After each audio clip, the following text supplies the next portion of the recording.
On the LHSAA, LHSCA Hall of Fame show, 7 new members are welcomed into the hall. They include an Olympic medal winner, an Olympic coach, and a female basketball player and coach who has a connection to the game's history. And finally, the hall has a home. It's all up next on the LHSAA, LHSCA Hall of Fame show.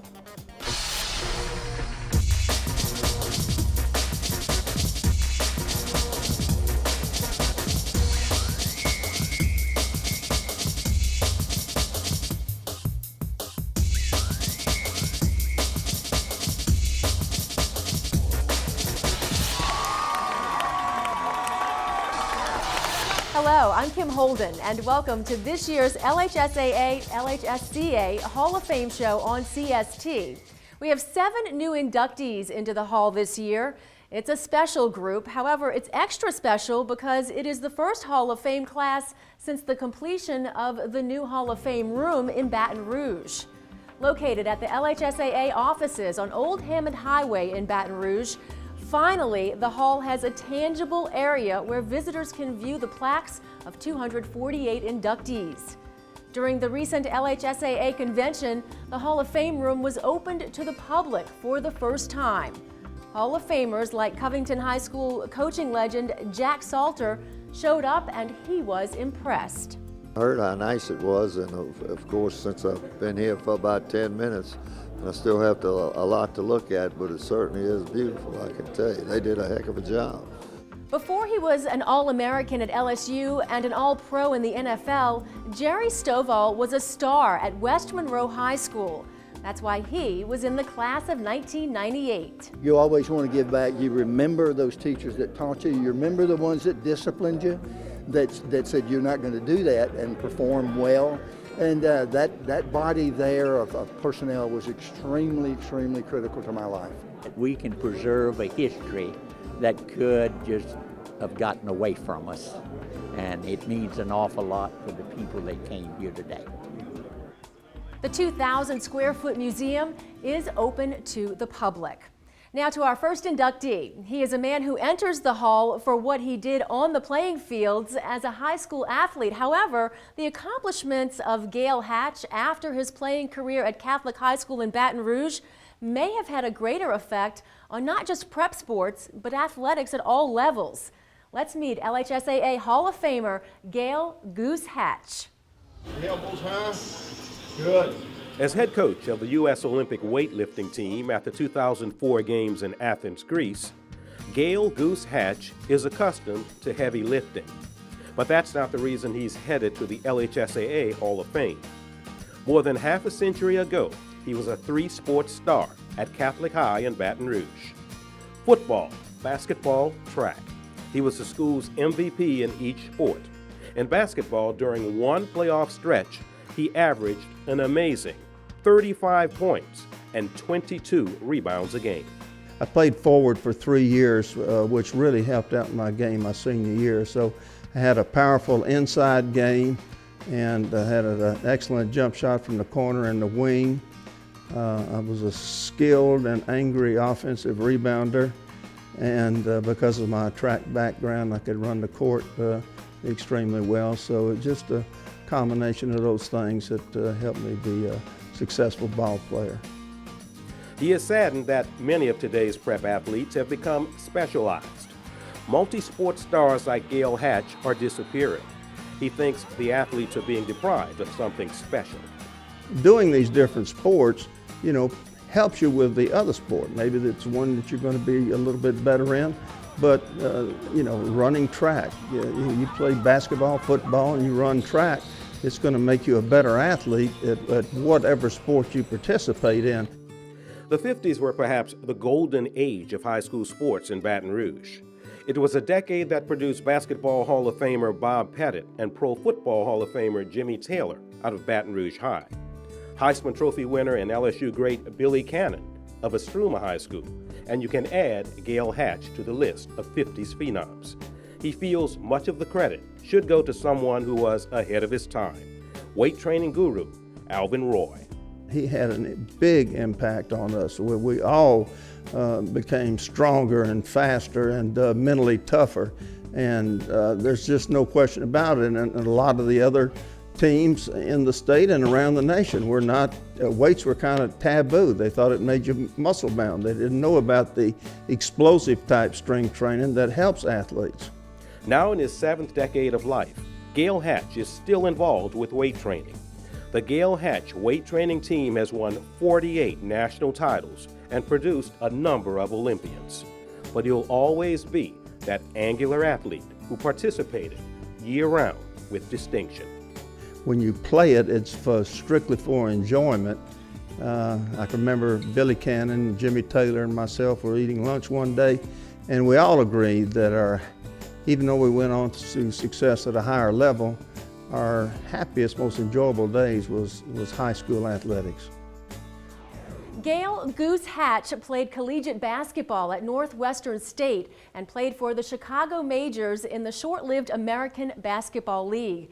And if you're wondering about the nickname, he got it from one of his basketball heroes, Harlem Globetrotter legend Goose Tatum. Up next on the LHSAA Hall of Fame show, we honor a legendary figure in St. Landry Parish and an all-around athlete from Ruston who carries a familiar name. Welcome back. Not too many coaches can say they coached teams to undefeated regular seasons 6 times, but Donnie Perron of Port Barre can say it. A quiet, soft-spoken, mild-mannered gentleman. He won't toot his own horn about his accomplishments. However, the fact that he is a member of the LHSAA, LHSCA Hall of Fame says it for him. He would probably be the first to tell you he has lived a charmed life. Donnie Perron was the quarterback on his high school team in Ville Platte in the mid-60s. His high school sweetheart Cynthia was a cheerleader, and they are still together today. He passed and ran his team to an undefeated season before amassing 257 victories as a coach. Both good reasons why he is a member of the LHSAA Hall of Fame. When you first hear it and you think about it, you wonder, do you deserve to be in a company with these outstanding coaches and athletes, administrators, and many names went through my head. And it's just an awesome feeling to think that you're in that category with those people. He got his first head coaching job at Port Sulphur High School at age 26. After 4 years in Plaquemines Parish, he moved on to Port Barre, where he coached for 27 years. He holds bachelor and master's degrees from USL. He knew from the start he wanted to be a coach. I realized at a very early point that you had to be a good teacher to be a coach, and you had to be a teacher to work as a coach at the high school level. And I always knew that they went hand in hand and they were one and the same. Perhaps the highlight of Donnie Perron's Hall of Fame career came in 2002. The Port Barre Red Devils defeated Iota for the AA state title in the Louisiana Superdome, completing a perfect 14-0 season. It made it exciting because we were playing the same team that we had lost to in '99, Iota High School, which was just about 40 miles away, very similar to our school and community. And that made it special. But playing in the Superdome in the state championship is probably the most memorable thing you can do as a coach and a player. And the excitement that it brings to the community is just unbelievable. And I always say this, I wish every player in Louisiana and every coach could experience that time to play in the Superdome. It's very exciting and special. The St. Landry Parish town is proud of its athletic success. Much of that championship attitude can be traced to the man who still works hard but lives a peaceful and rewarding life on Bayou Teche. Donnie Perron is a Hall of Famer in every way.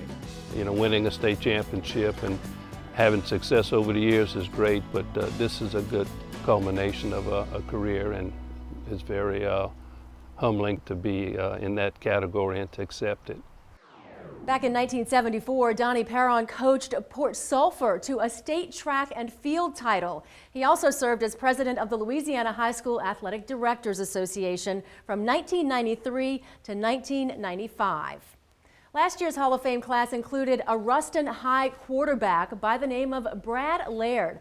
This year, it's another Bearcat signal caller getting a call from the Hall. His name, Dan Childress.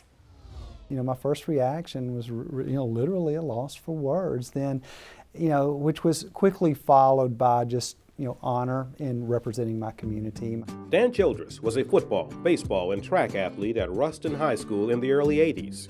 He quarterbacked the Bearcats to the state football title in 1982.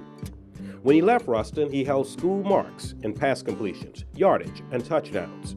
And he says the highlight of his high school career was the epic rivalry with Neville of Monroe and head coach Charlie Brown. I started my career, my varsity career as a sophomore, very first game, playing against Neville, and I ended my career playing against Neville. And the Ruston Neville games were always a big highlight, especially for me because I grew up in Monroe, and Coach Brown lived right down the street, and it was just a really, really neat story. Childress had the good fortune of playing football for a Hall of Fame coach who just happens to be his father, LHSAA Hall of Famer Chick Childress. My father is just simply the best all-around coach I've ever been around. The lessons that I learned from him, players come first always. Also that X's and O's, as important as they are just such a small part of what it takes for a program to be successful. That was really at the heart of our success at Ruston, and that's at the heart of what I build my teams around as well. In baseball, Dan Childress had a 3-year career batting average of .356. He is now a successful soccer coach in Arkansas, but vows to return to Louisiana to coach football. When we return, a North Louisiana athlete who soared to great heights during his athletic career, and a Vermilion Parish pioneer in female sports. You're watching the LHSAA Hall of Fame show on CST. June 23rd, 1972, a historic date, for it was on that date Title IX was enacted, an amendment to the Constitution prohibiting discrimination based on sex under any education program receiving federal financial assistance. It was about the same time that a young teacher and coach was getting her distinguished career started. Her name, Dari Koenig. A great deal has happened over the last 40 years in girls athletics, and she has loved every minute of it.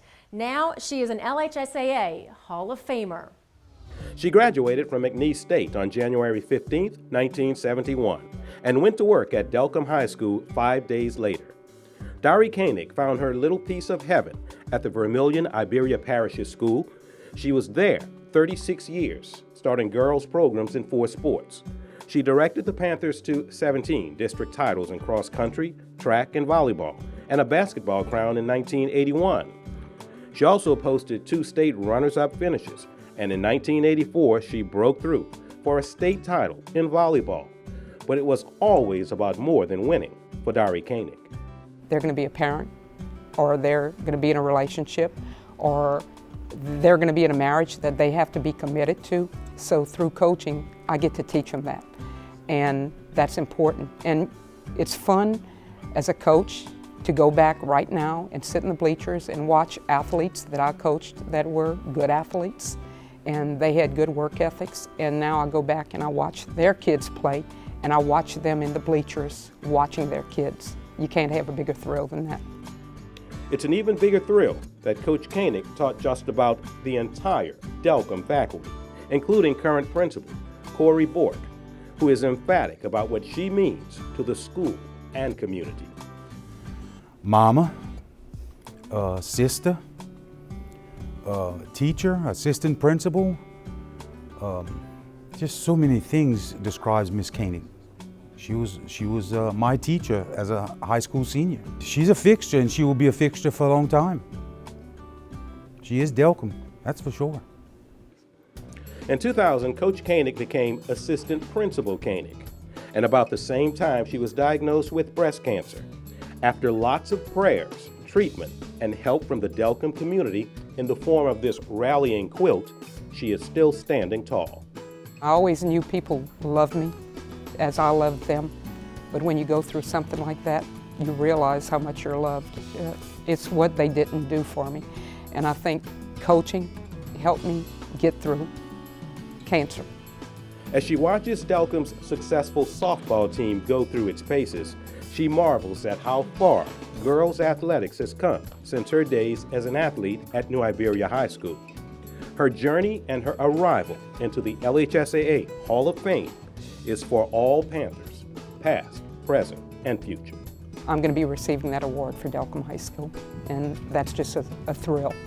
A culmination to a career that I loved. It was never a job because I loved it so much. I always wanted to come to work. And work she did. In track, Dari Koenig coached state meet qualifiers 26 straight years. She also had 4 state runners-up finishes at Delcombe High School. Our next Hall of Famer made his mark in athletics in North Louisiana. Before Hollis Conway was a world-class athlete, he was an all-state high schooler in track and field. His ability enabled him to see the world, but it all started at Fair Park High School in Shreveport, Louisiana. He earned his share of accolades, and now he is an LHSAA Hall of Famer. He set meet records and won individual state titles in the high jump and long jump, indoors and outdoors in 1985. Hollis Conway was motivated to excel athletically, but not the motivation you may think. I wanted a girlfriend, and only way I could get a girlfriend was be an athlete, because I didn't have the looks, I didn't have the body, I didn't have the brain. But I knew if I was famous, I could get any girl I want, because they don't care about that stuff. And so I went out for football, and coach told me to go home. I didn't get a chance to try out, and went out for basketball, got cut. I went out for track and field and just tried every event, and the only thing I made the team in was the high jump. And he continued to jump high, ultimately clearing 7 feet 2 inches and over 50 feet in the triple jump. Hollis was undefeated as a senior and was the National Scholastic Indoor Champ in the triple jump. He says Louisiana had so much talent at the time, he had to succeed. Well, I had a lot of competition. You know, as a high jumper, there's a guy named Brian Brown out of New Iberia, Don Gibbs out of Huntington. There were a few other people who before us were jumping, but we were competing to be the first to jump 7 feet. And even through my junior year, competition drives you. You want to be the best. We had some triple jumpers at our school that were a little bit better than me, and when you're a competitor, you compete. And you don't think about records, you don't think about those things come later. My success was not built on everything that I did for myself. I was surrounded by a lot of people, and God just blessed me with an incredible talent. Talent he developed and put to good use. Hollis Conway was a 6-time All-American and winner of the NCAA high jump title 3 times at the University of Louisiana at Lafayette. But his days as a Fair Park Gator shaped his life. Everything that I accomplished, I can go back and pinpoint to something that somebody taught me or the things that I did back in high school.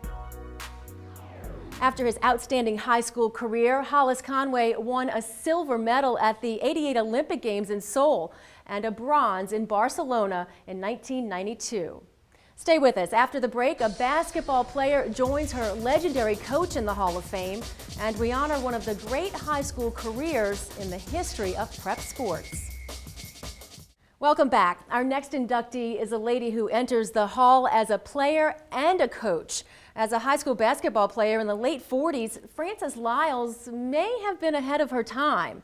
As a high school coach, she was right on time.